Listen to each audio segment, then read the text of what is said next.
66 के बीच में अध्यापकों का आंदोलन चला ज़बरदस्त। और उसका परिणाम क्या हुआ कि हनुमान चौबे जी को 1966 में टर्मिनेट कर दिया गया और अध्यापक मंडल की मान्यता समाप्त कर दी गई। फिर आपका आंदोलन रुक गया। फिर 1970 में जाकर के बुलंदशहर में अध्यापक लोग इकट्ठा हुए और उन लोगों ने पुनः लड़ाई के लिए कमर कसी। आंदोलन शुरू हुआ। उस समय की जो तत्कालीन सरकार थी वह शिक्षकों को बुलाई। पहले सरकारें ऐसी नहीं थी। पहले सरकारें आपको सम्मान भी देती थी, आपकी समस्याओं के प्रति गंभीरता से विचार करती थी। आज जैसी स्थिति नहीं है। आज तो जैसे आपको शत्रु के रूप में देखा जा रहा है, इस रूप से कि अगर बस चले सही बताएं तो खूनों निकाल लें, बस वही नहीं निकाल रहे हैं, निकलवा लेते हैं बुलाई के निकाल ले रहे हैं रक्तदान के नाम पे। तो यह स्थिति है। 1970 में सरकार बुलवाई शिक्षकों को और शिक्षकों ने यह मांग रखा कि हमारी एक ऐसी सेवा सुरक्षा के लिए स्थितियां तैयार कर दी जाएं कि हमको न कोई टर्मिनेट कर सके, हमारा निश्चित वेतन हो जाए, हमारा निश्चित पेंशन हो जाए। तो उस समय 1970 में सरकार क्या की है, थोड़ा ध्यान सुन लीजिए, बताना होगा, कल को पूछा जाएगा तू ये रजिस्टर ले घूम। 1970 में जाकर के सरकार क्या की, आपको बुलाई और कही कि अध्यापक मंडल आपके संगठन को मान्यता शासन दे देगी, लेकिन उसका नाम अध्यापक मंडल नहीं रहेगा और उसमें राजनैतिक शब्द नहीं जोड़े जाएंगे। तो आपको शासन द्वारा मान्यता मिली इस शर्त पे कि आप राजनीतिक व्यक्ति नहीं होंगे। उसी का परिणाम है कि उसी के कारण हम आप चुनाव नहीं लड़ते। हाँ, आपको मान्यता मिली और 1901 सहमति के बाद 1972 में बेसिक शिक्षा परिषद का गठन हुआ, एक नियोक्ता हुआ और वह निर्धारित हुआ कि आपका इतना वेतनमान होगा, आपको ये सब चीज़ें दी जाएंगी। वही टर्मिनेट करेगा जो नियोक्ता होगा। और इसके लिए उस दौरान का जो 70 से 72 के बीच के जो आंदोलन थे, हनुमान चौबे ने जो शुरू किया था, आपको याद होगा, हम लोगों को तो याद नहीं होगा, लेकिन हम लोगों के जो पूर्वज बुजुर्ग शिक्षक होंगे उन लोगों से आप कभी चर्चा करिएगा। उस समय जितने सरकारी स्कूल की प्राइमरी स्कूल थे उनको जेल बनाया गया था कि अध्यापक यहाँ से निकल ही ना पाएँ। लेकिन फिर भी अध्यापक लखनऊ तक पहुँचा और अपनी मांग मनवाया। जब आपका बेसिक शिक्षा परिषद का गठन हो गया तो उसके बाद अब आपकी चीज़ें उस समय मांग हुई। देखिए, जो हमारे इतिहास का, संगठन के इतिहास का सबसे बड़ा जो उदाहरण दिया जाता है 1986 वाला आंदोलन। 1986 का आंदोलन आपका लाभत्रयी, उस आंदोलन का जो परिणाम है वह लाभत्रयी का है। आपको 3 लाभ मिले थे उस आंदोलन से। एक, आपके पालियों को मृतक आश्रित नौकरियां।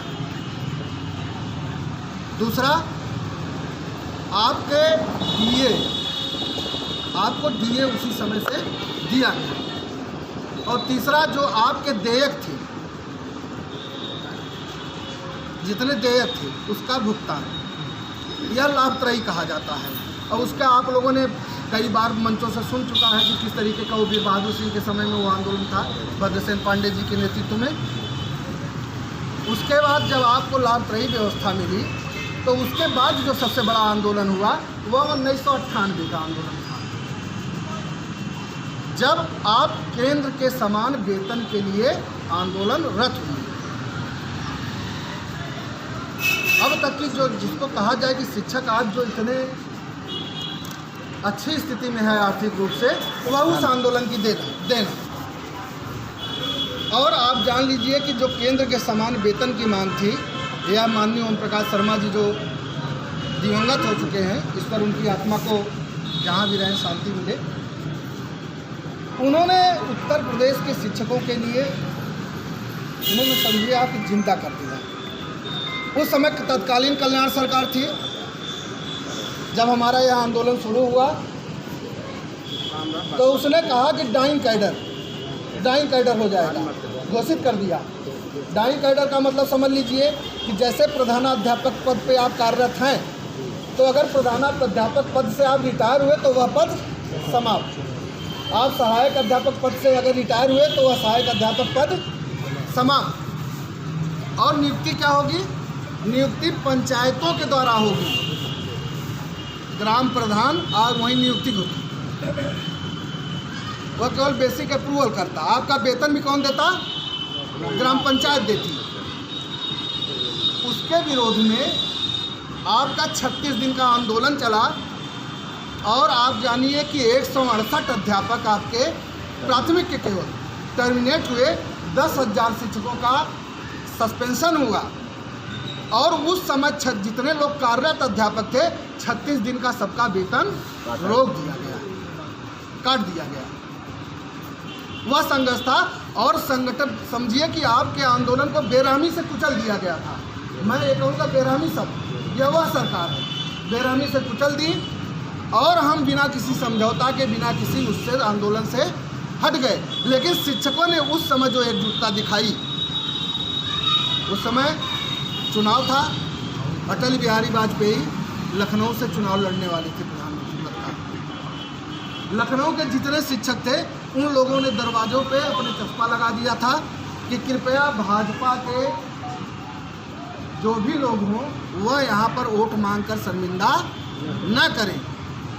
पूरा चाहे वो प्राथमिक का शिक्षक हो चाहे माध्यमिक का शिक्षक हो। और जब यह बातें अटल बिहारी वाजपेयी जी के कानों में पड़ी तो उन्होंने लालजी टंडन से फोन करवाया, ओम प्रकाश शर्मा जी को, कि हम मिलना चाहते हैं। तो शर्मा जी ने कहा कि आप भारत के प्रधानमंत्री हैं, मैं स्वतः आ रहा हूं मिलने। तो लालजी टंडन जी के साथ वो गए पीएम के यहाँ और वहाँ पे वार्ता हुई। अटल बिहारी वाजपेयी जी ने कहा कि मैं शिक्षक पुत्र हूँ और मैं नहीं चाहता कि शिक्षक सड़क पर रहें। और उस समय माध्यमिक शिक्षक संघ का सम्मेलन हुआ। उस सम्मेलन में आकर अटल बिहारी वाजपेयी ने केंद्र के समान वेतन की घोषणा की। और आपको जान के यह भी ताज्जुब होगा कि उस मंच पे केवल प्राथमिक शिक्षक संघ का अध्यक्ष, प्राथमिक शिक्षक संघ का महामंत्री, माध्यमिक शिक्षक संघ का अध्यक्ष, माध्यमिक शिक्षक संघ का महामंत्री और तत्कालीन बेसिक शिक्षा मंत्री और अटल बिहारी वाजपेयी जी ही बैठे थे। शेष लोगों को पंचानन राय जी बहुत ही चुटीले अंदाज में उन्होंने कहा, जितने भी सत्ताधारी थे, कि माफ़ कीजिएगा कि सुरक्षा कारणों से आप लोगों को मंच पे चढ़ाने की अनुमति नहीं दे रहा। तो वह गौरवशाली इतिहास रहा। बोर्ड से फिर बहाली हुई। हमारे जितने लोग थे 10,000 लोग जो सस्पेंड थे बहाल हुए, जितना 36 दिन का वेतन बहाल हुआ वह। और आप जानिए कि केवल यह दिल्ली की सरकार में केंद्र के समान वेतन मिलता है और उत्तर प्रदेश सरकार और पूरे देश में जहाँ पे भी गुजरात में मोदी जी बैठे हुए हैं वहाँ पर भी आज शिक्षक इतना पैसा नहीं पाता। इसीलिए जब आपके पुरानी पेंशन बहाली मंच का चला, जब कमेटी गठित हुई, कमेटी यहाँ से लोग गुजरात गए तो वहाँ से कहा कि आप अपना देखिए, हमारे यहाँ तो अभी केंद्र समान हम वेतन नहीं दे रहे हैं। उसके बाद आपका आंदोलन छठे वेतन आयोग का बड़ा आंदोलन हुआ। पांचवा था जो राजनाथ, हाँ। और वह एक दिन का ही, एक दिन का, उसमें तो एक दिन का केवल आपका जुलूस निकला था और उस दिन मांगे मांग ली गई। तो मिला जुला के आपका देखिए शक्ति क्या था जो आप उपलब्धि पाई, वह संघर्ष था। अब नए लोग कहेंगे कि हमको संगठन, तमाम बातें आती हैं ना कि नए लोग कहते हैं कि संगठन क्या कर रहा है, क्या दे रहा है। अब आप बताइए कि डाइंग कैडर हो जाता तो क्या नियुक्ति 98 के बाद होती? 99 बैच का आदमी कोई इस सेवा में आता क्या बन के? जो स्थिति आज शिक्षा मित्र की है, अनुदेशक की है। आप टीचर ना बनते, आपको वेतन निश्चित न रहता, आपको मानदेय मिलता। उसके बाद चाहे 99 बैच आया, चाहे 2004 बैच आया, चाहे कैट वाले आए, जितने भी आए, वह उस संघर्ष का परिणाम था कि आज आप नौकरी में हैं। अब आप देख लीजिए छोटा सा आंदोलन पुरानी पेंशन बहाली का, जिसके आप सभी साक्षी रहे, जिसमें बड़ी उत्तेजना भी लोगों को हुई कि क्यों हट गया आंदोलन। अब आप बताइए कि जिस पुरानी पेंशन बहाली के लिए 4-4 लोग पेड़ के नीचे, अच्छी तरह याद है कि नहीं, खड़े होकर मांग करते थे, उस आंदोलन को प्राथमिक शिक्षक संघ कहाँ तक ले गया कि मुख्यमंत्री ने पहली बार आश्वासन दिया। 9 अगस्त से आपने आंदोलन शुरू किया था, पहला 9 अगस्त 19 से मुख्यमंत्री के आश्वासन पर बीच में आपने गैप किया था, क्योंकि वह उससे बड़ा कोई नहीं होता और सरकार वार्ता से ही कोई समस्या का हल निकलना था। उसके बाद क्या हुआ, कमेटी गठित हुई, कमेटी से वार्ता भी चलती रही, कमेटी के वार्ता से अगर सफलता नहीं मिली तो हम पूरा आंदोलन पे आए और उससे ज़्यादा तगड़े रूप में आए। और जब सरकार आपसे सीधे नहीं लड़ पाई तो उसने क्या किया, कोर्ट का सहारा लिया। साथियों, इतिहास साक्षी है, हमने 98 के दंश को देखा है।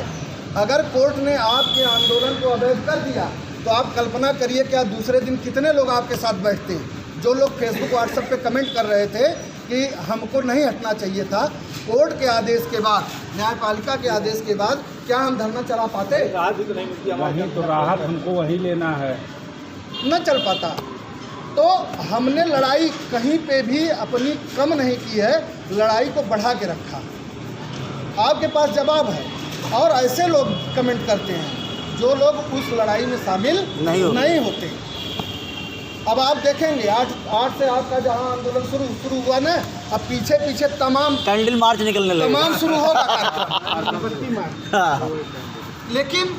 लेकिन यह तय करना हम लोगों को है कि जिले लेवल पे हम यह लड़ाई कैसे लड़ेंगे, इसकी तैयारी हम कैसे करेंगे।